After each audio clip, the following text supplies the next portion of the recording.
بسم اللہ الرحمن الرحیم۔ لیکن اس میں کوئی شک نہیں ہے کہ عثمان کے تصرفات نے تمام عالم اسلام کو ناراض کر دیا تھا۔ حضرت عائشہ انہیں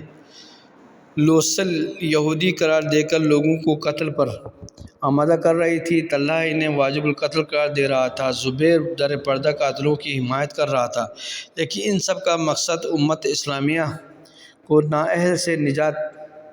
دلانا نہیں تھا، بلکہ آئندہ خلافت کی زمین کو ہموار کرنا تھا،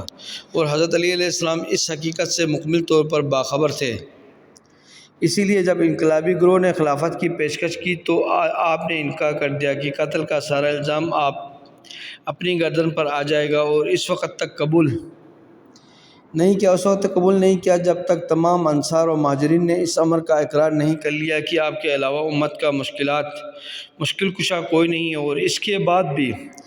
کے بعد بھی منبر رسول پر بیٹھ کر بیعت لی تاکہ جانشینی کا صحیح مفہوم واضح ہو جائے۔ اور یہ اور بات ہے کہ اس وقت بھی سعد بن ابی وقاص اور عبداللہ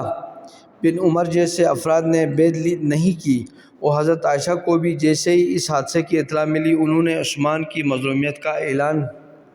شروع کر دیا اور طلحہ و زبیر کی محرومی کا انتقام لینے کا ارادہ کر لیا۔ آپ کے حضرت علی علیہ السلام سے اختلاف کی ایک بنیاد یہ بھی تھی کہ حضور صلی اللہ علیہ وآلہ وسلم نے اولاد علی علیہ السلام کو اپنی اولاد قرار دے دیا تھا، اور قرآن مجید نے انہیں ابنائنا کا لقب دے دیا تھا، اور حضرت عائشہ مستقل طور پر محروم اولاد تھی، لہٰذا ان میں یہ جذبہ